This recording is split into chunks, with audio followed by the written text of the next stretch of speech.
వాగర్థావివ సంపృక్తో వాగర్థ ప్రతిపత్తయే జగతః పితరౌ వందే పార్వతీ పరమేశ్వరం. జ్యోతిషాభిమానులందరికీ నమస్కారం. 2025 జూలై మాసంలో 12 రాసుల వారికి మాస ఫలితాలు. ఈ జూలై మాసంలో గ్రహరాజు అయినటువంటి సూర్య భగవానుడు జూలై 16 వరకు మిథున రాశిలోనే సంచరిస్తున్నాడు.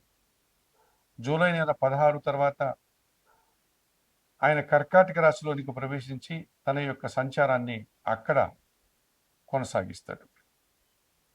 కుజగ్రహము సింహరాశిలో ఈ జూలై మాసమంతా కూడా ఆయన సంచారం కొనసాగుతుంది. ఇదివరకే సింహరాశిలో కేతు ఉన్నాడు కనుక కుజ కేతువుల కలయిక అన్నటువంటిది జూలై మాసంలో సింహరాశిలో ఉంది. బుధుడు కర్కాటక రాశిలో ఈ జూలై మాసం అంతా కూడా తన సంచారాన్ని కొనసాగిస్తున్నాడు. గురువు మిథున రాశిలో సంచరిస్తున్నాడు. అలాగే శుక్రుడు వృషభ రాశిలో స్వక్షేత్రంలో తన సంచారాన్ని కొనసాగిస్తున్నాడు. శని భగవానుడు మీనరాశిలో సంచరిస్తున్నాడు.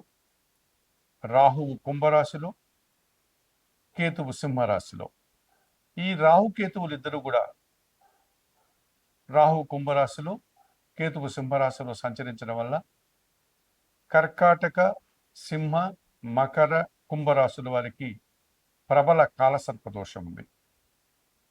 అలాగే సింహరాశిలో కుజకేతువులు సంచారం కొనసాగించడం వల్ల కొన్ని రాశుల వారికి కొన్ని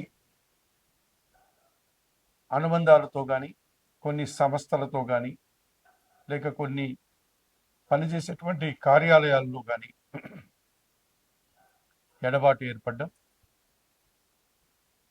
లేకపోతే కొన్ని విషయాల్లో ఏదైనా వివాదాలు ఉంటే పరిష్కరించుకునేటువంటి పరిస్థితులు, భూ లాభాలు, వాహన లాభాలు, అలాగే కొంతమందికి అనారోగ్య సమస్యలు, ఆపరేషన్లు, కొంతమందికి ప్రమాదాలు, వాహన ప్రమాదాలు, ఇలా వైవిధ్యమైనటువంటి ఫలితాలని ఈ కుజకేతువులు ఇస్తున్నారు.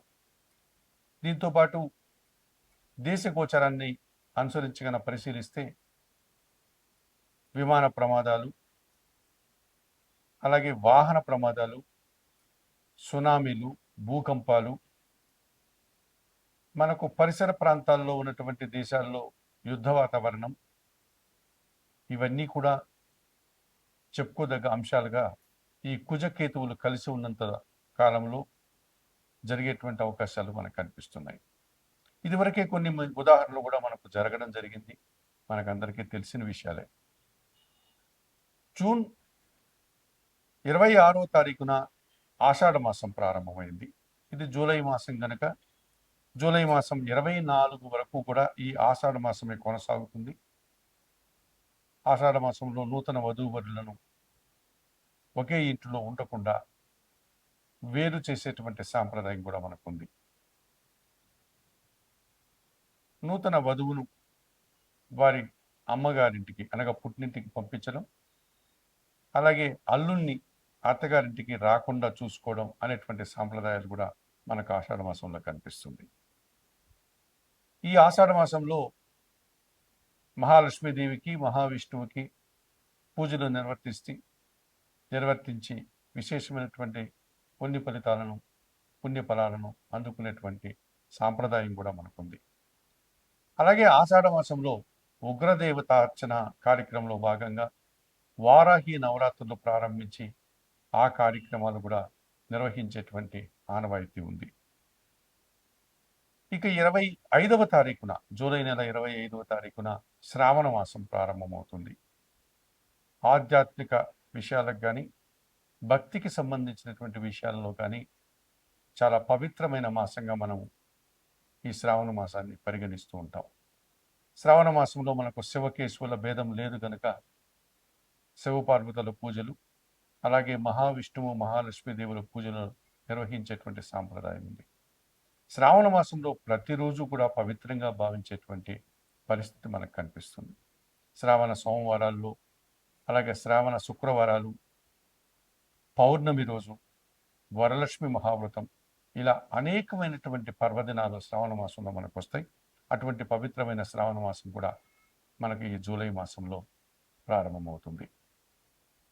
ఇన్ని వైవిధ్యమైనటువంటి ప్రత్యేకతలను సంతరించుకున్నటువంటి ఈ జూలై మాసంలో ఇప్పుడు 12 రాసుల వారి యొక్క మాస ఫలితాలు ఎలా ఉన్నాయో తెలుసుకోకపోతాం. 2025 జూలై మాసంలో ధనుస్సు రాశి వారి యొక్క మాస ఫలితాలు. ఈ ధనుస్సు రాశి వారికి ఈ మాసంలో 3 గ్రహాలు ప్రధానంగా అనుకూలంగా ఉన్నాయి, 5 గ్రహాలు ప్రతికూలంగా సంచరిస్తున్నాయి. 2025 జూలై మాసంలో ధనుస్సు రాశి వారికి సప్తమ దశమాధిపతి అయినటువంటి బుధుడు ఈ నెలంతా అష్టమ భావములో కర్కాటక రాశిలో సంచరించడం వల్ల జన సంబంధాలు బాగా పెరుగుతాయి, జీవిత భాగస్వామి సహకారం బాగా ఉంటుంది, వ్యాపార అభివృద్ధి, ఆర్థికాభివృద్ధి, నూతన అవకాశాలు అనుకూలంగా ఉన్నాయి. జన్మరాశ్యాధిపతి చతుర్థాధిపతి అయినటువంటి గురువు ఈ నెలంతా సప్తమ భావంలో మిథున రాశిలో సంచరించడం వల్ల కుటుంబంలో శుభకార్యాలు నిర్వహిస్తారు, కుటుంబ సభ్యుల కోసం నూతన వస్తువులు కొనుగోలు చేస్తారు, జన సంబంధాలు పెరుగుతాయి, జీవిత భాగస్వామిత వల్ల కొన్ని కార్యక్రమాలు సునాయాసంగా పూర్తి చేస్తారు, సమాజంలో మంచి పేరు ప్రఖ్యాతులు గుర్తింపు తెచ్చుకోగలుగుతారు.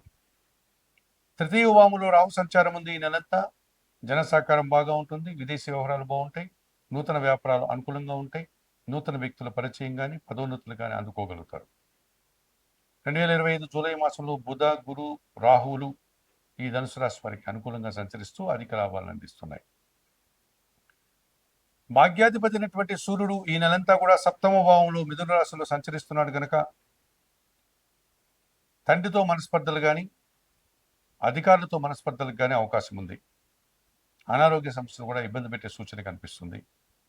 పంచమ వ్యయాధిపతి అయినటువంటి బుధుడు ఈ నెలంతా భాగ్యములో సింహరాశిలో సంచరిస్తున్నాడు కనుక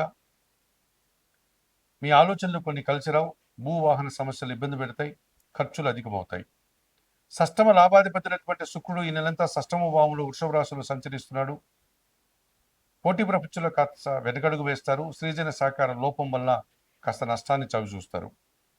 ద్వితీయ తృతీయాధిపతి అయినటువంటి శని భగవానుడు ఈ నెలంతా చతుర్థ భావంలో మీనరాశిలో సంచరించడం వల్ల మీ మాటల వల్ల అపార్థాలు, జన సహకార లోపం, ఉదర సంబంధమైనటువంటి అనారోగ్యాలు, కుటుంబంలో అశాంతికి అవకాశం కనిపిస్తుంది.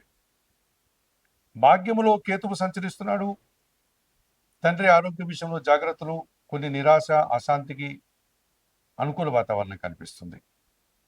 2025 జూలై మాసంలో ధనుసు రాశి వారు భాగ్య కేతు దోషం నుంచి బయటపడడానికి నిత్య గణపతి ఆరాధన, గరికమాలను సమర్పించడం, గణపతికి చేయడం వల్ల శుభఫలితాలను అందుకుంటారు. అర్ధాష్టమ శని దోషం నుంచి బయటపడడానికి ఈశ్వరునికి శనివారం రోజు పాలాభిషేకం నిర్వర్తించండి, బిల్వాష్టకం చదువుకోండి.